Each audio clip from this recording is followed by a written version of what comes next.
Hello everyone.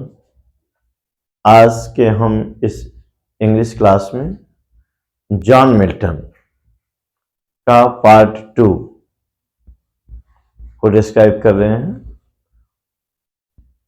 और आप देख रहे हैं ये क्वेश्चन आ सकता है, who wrote history of Britain. एक ये जो फर्स्ट पॉइंट है, John Milton wrote history of Britain in 1670, इससे दो क्वेश्चन बन सकते हैं।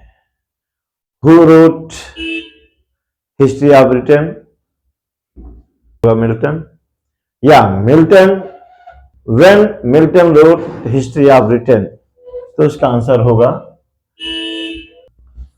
तो आपने देखा ये जो फर्स्ट पॉइंट है, इससे टू क्वेश्चंस क्रिएट किए जा सकते हैं। When John Milton wrote history of Britain and its answer will be in 1670। And second question is who wrote history of Britain and its answer will be John Milton. अब हम second point पर आएंगे। Second point पर आप देख रहे हैं, Milton wrote Paradise Regained in 1671। आप सामने देख रहे हैं, सामने मेंशन है सेकेंड पॉइंट में, John Milton wrote Paradise Regained in 1671। और इससे भी दो क्वेश्चन क्रिएट किए जा सकते हैं। When John Milton wrote Paradise Regained, और its answer will be 1671. And the next question also may be composed, whose composition is regained, whose composition is regained, and its answer will be Mr. John Milton. After then we comes on third point, and there is mentioned classical tragedy, Samson Agonist, published in 1671. Which type of composition is Samson Agonist? ये आपका question बन सकता है। Which type of composition is Samson Agonist? तो आपका answer होगा, Samson Agonist is a classical tragedy, and when it was published in 1671. After then you should know, Samson Agonist is a mini epic. Samson Agonist is a mini epic, ये mini epic है, and it contains 4 books as its length. जैसे paradise lost में इसके first publication के समय इसमें 10 books की length थी। आफ्टर देन जब इसका सेकेंड एडिशन आया तो इसमें 12 बुक की स्ट्रेंथ हो गई। तो वैसे पूछा जा सकता है कि paradise regained, how much books contains paradise regained, कितनी बुक पैराडाइज रिगेन्ड में है? तो इसका आंसर होगा 4 book, and it is a mini epic, and you should know Samson Agonist is a closet tragedy. ये क्लोजेट ट्रेजेडी है। Closet tragedy क्या होता है? मतलब ऐसा ड्रामा जिसे that can be Samson Agonist is a tragic, closet tragedy. Know what is closet tragedy or closet drama? Drama that is the drama that can be read only, ऐसा drama जिसे हम केवल पढ़ सकते हैं, that can't be played in stages, stage में खेला नहीं जा सकता, उसे मंचन नहीं किया जा सकता, तो ऐसे ड्रामा को क्लोजेड ट्रेजेडी कहते हैं। और आपको जानना चाहिए कि ये सैमसन एगोनिस्ट ये क्लोजेड ट्रेजेडी है, ये 1671 में पब्लिश हुआ, इसमें 4 बुक्स हैं और Samson agonist was written in blank verse. It is asked which type of hamartia? Which type of hamartia? Hamartia means tragic flaw in Samson agonist. Samson agonist में किस प्रकार का ट्रेजिक फ्लॉ पाया जाता है? फ्लॉ मीन्स कमी होता है, शॉर्ट कमीज होता है। तो आपको बता दें, hubris means pride, hubris is a tragic flaw that is found in Samson agonist। तो आपने देखा कि सैमसन एगोनिस्ट में किस प्रकार का ट्रेजिक फ्लॉ पाया जाता है। तो सैमसन एगोनिस्ट में पाया जाने वाला ट्रेजिक फ्लॉ है हब्रिस, जिसका मतलब प्राइड होता है, ये पाया जाता है। एक क्वेश्चन अक्सर पूछा जाता है, who wrote a sonnet on Shakespeare? Who wrote a sonnet on Shakespeare? On Shakespeare. Then your answer will be John Milton wrote a sonnet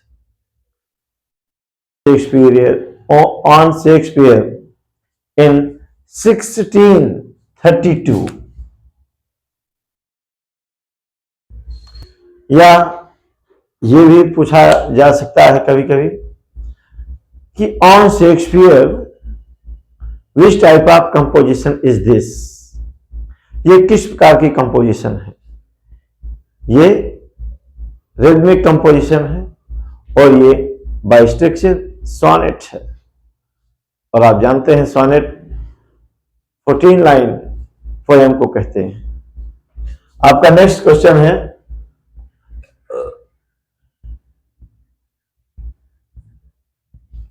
line Milton stands alone in the age which he illumined। ये line कहां मिलती है, कहां पाई जाती है? Milton stands alone in the age which he illumined। तो ये line है पीबी शैली द्वारा कंपोज्ड रिवोल्ट ऑफ इस्लाम की।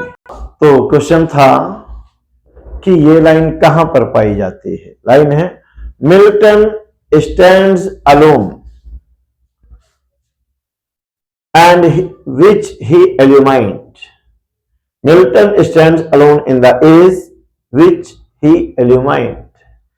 ये लाइन है पीबी शैली के रिवोल्ट ऑफ इस्लाम की।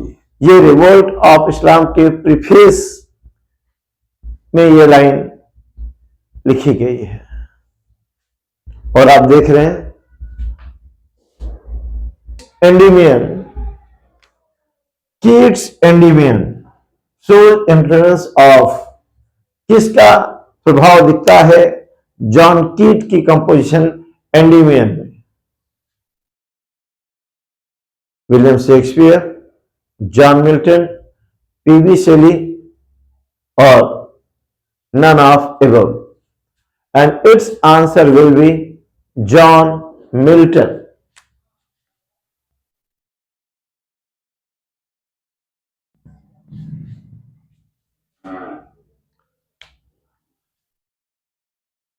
सोचिए, मिल्टन इतने ग्रेट पोएट थे कि उनके बाद के कई पोएट्स उनसे प्रभावित हुए और जॉन कीट्स के एंडेमियन पर जॉन मिल्टन का इन्फ्लुएंस दिखता है, जॉन मिल्टन का प्रभाव दिखता है पीवी शेली की एंडेमियन पर बन सकता है। जैसा कि आप टॉप के पॉइंट पर देख रहे हैं, John Milton died of gout in 1674 at the age of 65 years and 10 months। तो ये क्वेश्चन पूछा जा सकता है, हाउ जॉन मिल्टन डाइड, कैसे मरे? तो आप बता सकते हैं, John Milton died of gout, gout नाम की बीमारी हो गई थी। And when he died, what was his age?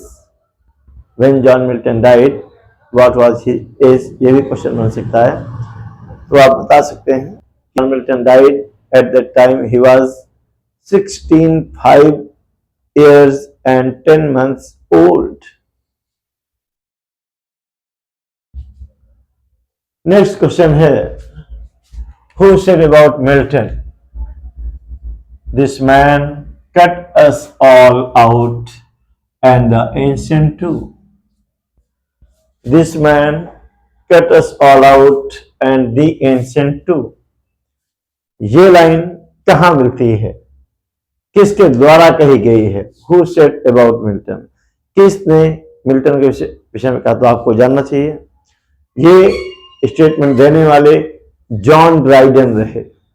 John Dryden ने जॉन मिल्टन के विषय में कहा, this man cut us all out and the ancient too. दिस मैन cut us all out and the ancients too। ये स्टेटमेंट देने वाले जॉन ड्राइडन रहे हैं और जॉन ड्राइडन ने ये स्टेटमेंट जॉन मिल्टन के विषय में दिया है। नेक्स्ट क्वेश्चन है, who called Milton as poet of sublime in 1677। 1674 में उनकी डेथ के बाद, उसके 3 साल बाद, यानी कि 1677 में, किसने जॉन मिल्टन को पोएट ऑफ सबलाइम के रूप में एड्रेस किया? पोएट ऑफ सबलाइम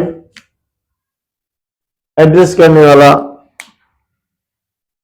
कौन रहा? तो याद रहे, इसका भी आंसर ड्राइडन ही होगा।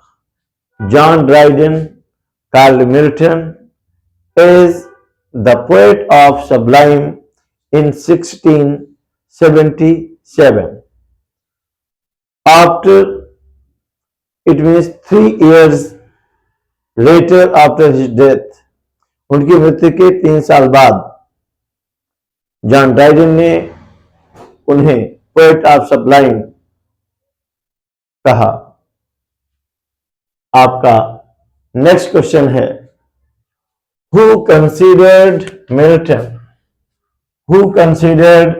Milton the major English poet and placed Spenser as Milton's precursor?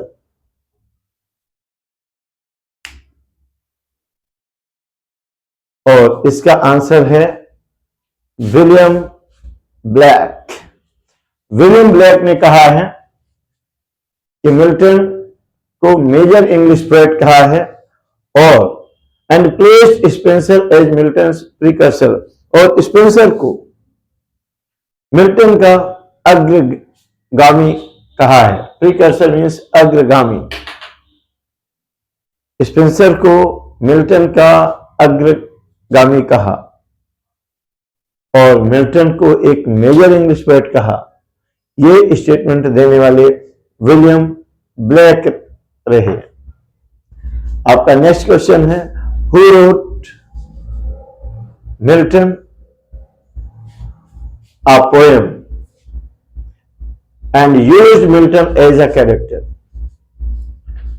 आप देख रहे हैं, who wrote Milton a poem,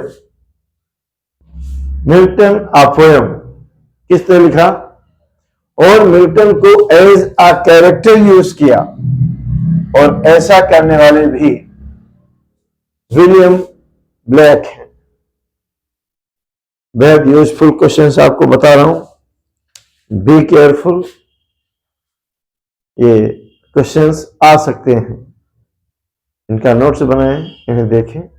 आपका नेक्स्ट क्वेश्चन है, वेयर दिस लाइन ऑकर्स, ये लाइन कहां मिलती है, और ये लाइन है, Milton thou shouldst be, Milton thou shouldst be living at this hour, Milton इस समय आपको रहना चाहिए। ये स्टेटमेंट दिया गया लंदन 1802 में, लंदन 1802 में ये लाइन पाई जाती है, Milton thou shouldst be living at this hour. और आपको जानना चाहिए कि लंदन 1802 ये विलियम वर्ड्सवर्थ के द्वारा कंपोज्ड है। तो विलियम वर्ड्सवर्थ की सोनेट लंदन 1802 की ये लाइन है कि Milton thou shouldst be living at this our.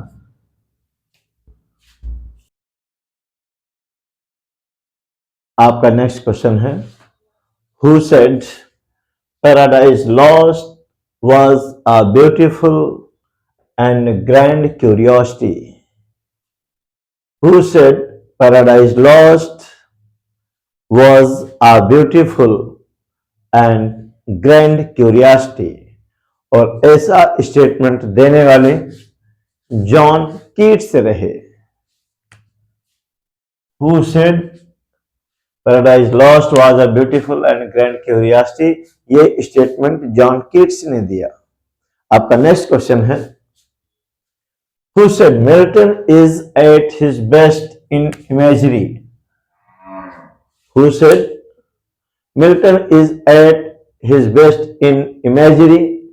Imagery suggestion at vast size, limitless space, abysmal depth and light darkness का मीनिंग वेरी पुअर होता है। एबिस्मा बोले तो वेरी पुअर। तो आपने देखा, who said Milton is at his best in image, तो आपने देखा एबिस्मा मीनिंग वेरी पुअर होता है। और टी.एस. इलियट ने कहा था, टी.एस. इलियट ने कहा था कि Milton is at his best in imagery suggestion at vast size, limitless space, abysmal depth and light darkness. ये स्टेटमेंट देने वाले टी.एस. एलियट रहे। आपका नेक्स्ट क्वेश्चन है, who called Milton God gifted organ voice of England and mighty mouth inventor of harmonies? Tennyson, Alfred Lord Tennyson, जो कि Victorian age के representative poet रहे। तो आप देख रहे थे, Tennyson called Milton God gifted organ voice of England and mighty mouth inventor of the harmonies. Called Milton as a God gifted organ voice of England and mighty mouth inventor of harmonies. ऐसा statement Tennyson ने John Milton के विषय में दिया। Next question is, who said Milton's poetry is a mirror in which writer's character is very clearly reflected? Who said Milton's poetry is a mirror? Milton की poetry एक mirror है जिसमें writer के character बहुत ही क्लियरली रिफ्लेक्टेड होते हैं, प्रतिबिंबित होते हैं। ऐसा स्टेटमेंट देने वाले मिस्टर मैकमिलन रहे, मिस्टर मैकमिलन। जी, आपका नेक्स्ट क्वेश्चन है, who road life of Milton? Life of Milton को किसने लिखा? And its answer will B Samuel Johnson. Samuel Johnson wrote Life of Milton. And your next question is, in which phase of life Milton wrote Paradise Lost? In which phase of his life John Milton wrote Paradise Lost? And its answer will be, John Milton wrote Paradise Lost in its last phase of life. John Milton ने अपने last phase of life में paradise lost को compose किया. Paradise lost जो कि एक epic poem है और जिसकी स्टार्टिंग 1658 से हुई और आफ्टर 7 ईयर जॉन मिल्टन ने कंप्लीट किया 1665 में. And after 2 years Paradise Lost published in 1667. और ये लास्ट फेज ऑफ लाइफ में जॉन मिल्टन ने लिखा. लिसिडस, आप देख रहे हैं, Lycidas compose in 1637 of pastoral elegy. ये एक पास्टोरल एलजी है dedicated to King Edward, who was John Milton's friend. It is irregularly rhymed. Lycidas, composed in 1637, is irregularly rhymed and modeled on Sidney's Astrophel. Sidney, sir Philip Sidney के composition Astrophel के model पर ये Lycidas लिखा गया जो कि king Edward को dedicated है. और ये 193 लाइन में ये पास्टोरल एलजी लिखी गई. और इस लिसिडस में किंग को एज अ शेफर्ड प्रेजेंट किया गया. किंग एडवर्ड को इस लिसिडस पास्टोरल एलजी में एज अ शेफर्ड उसे रिप्रेजेंट किया गया. और 93 लाइन्स इसकी लेंथ है. मैं आपको बता दूं, कॉमर्स जो कि एक मास्क है और इसे बैरक स्टाइल में लिखा गया है. एक दो बार टीईटी एग्जाम्स में आया है, व्हाट इज बैरक? तो आपको जानना चाहिए बैरक एक स्टाइल है. इस बैरक स्टाइल में कॉमर्स को आपने देखा, बैरक एक स्टाइल है और बैरक स्टाइल में जॉन मिल्टन ने अपने एक मास्क, एक ड्रामा जिसे मनोविनोद के लिए, प्रहसन के लिए कंपोज किया जाता है, जिसका नाम कॉमर्स है, वो बैरक स्टाइल में लिखा गया. और मैं आपको लास्ट में बता दूं, जॉन मिल्टन की ट्विंस पोयम जो कि 1632 में लिखी गई, वो ट्विंस पोयम है L'Allegro and Il Penseroso. L'Allegro and Il Penseroso ये ट्विंस पोयम है जिन्हें 1632 में कंपोज किया गया और जिसका meaning L allegro means happy और जॉयस मैन होता है, जबकि आइल पेंसिलेसो मीन्स ये मेडिटेटिव मैन होता है. ये ग्रीक वर्ड में है, इसका मीनिंग जॉयस और हैप्पी मैन और इसका मीनिंग आइल पेंसिलेसो का मेडिटेटिव मैन. अच्छा है, आपको अगर ये जानकारी अच्छी लगे तो, और चाहें कि ऐसी जानकारियां आपको टीजीटी पीजीटी एग्जाम वाली मिलती रहें, तो आप चैनल को सब्सक्राइब करें, शेयर करें। Thank you.